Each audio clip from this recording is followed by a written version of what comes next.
बदनापूरचा आमदार। बदनापूर अंबड विधानसभा मतदारसंघातून बबलू चौधरी यांना उमेदवारी मिळण्याचे संकेत आहे। बदनापूर विधानसभा मतदारसंघाचा विचार केला तर या मतदारसंघात विद्यमान आमदार म्हणजेच नारायण कुचे, माजी आमदार संतोष सांबरे, महाविकास आघाडी एकत्र असल्यामुळे या मतदारसंघामध्ये नारायण कुचे जरी आमदार असले तरी शरद पवार गटाची आणि उद्धव बाळासाहेब ठाकरे गटाची ताकद सध्या प्रचंड आहे। संतोष सांबरे बदनापूर विधानसभा मतदारसंघाचे माजी आमदार आहे, परंतु यावेळेस संतोष सांबरे किंवा बबलू चौधरी यांना सुद्धा उमेदवारी मिळू शकते। याचे कारण म्हणजे बबलू चौधरी असेल किंवा संतोष सांबरे असेल यांची जनतेबद्दल लोकप्रियता जास्त आहे। बबलू चौधरी यांचा 2 ते 3 वेळा पराभव होऊन सुद्धा ते खचून जात नाही। त्यांनी आपला जनसंपर्क चालू ठेवला।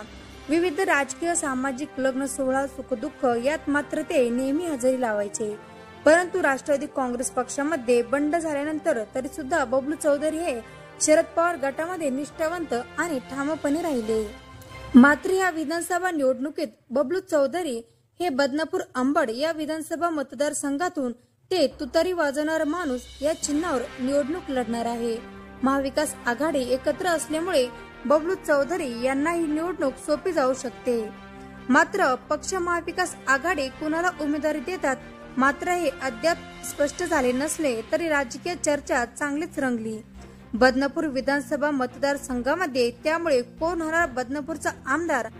ऐन लोकसभा आणि विधानसभा निवडणुकीमध्ये मराठा आरक्षणचा आणि ओबीसी आरक्षणचा मुद्दा उपस्थित झाल्याने मात्र भावी आमदाराचे स्वप्न मराठा आरक्षणावर व ओबीसी आरक्षणावर अवलंबून असणार आहे। लोकसभा निवडणुकीत महाविकास आघाडी यांना चांगलेच यश मिळाले। काँग्रेस पक्ष हा महाराष्ट्रात नंबर 1 चा पक्ष बनला। त्यामुळे बदनापूर मतदारसंघातून आमदार म्हणून कोण निवडून येणार? विजयाची माळ कुणाच्या गळ्यात पडते ते आपल्याला बघावं लागेल। तुम्हाला काय वाटते कमेंट करून नक्की सांगा।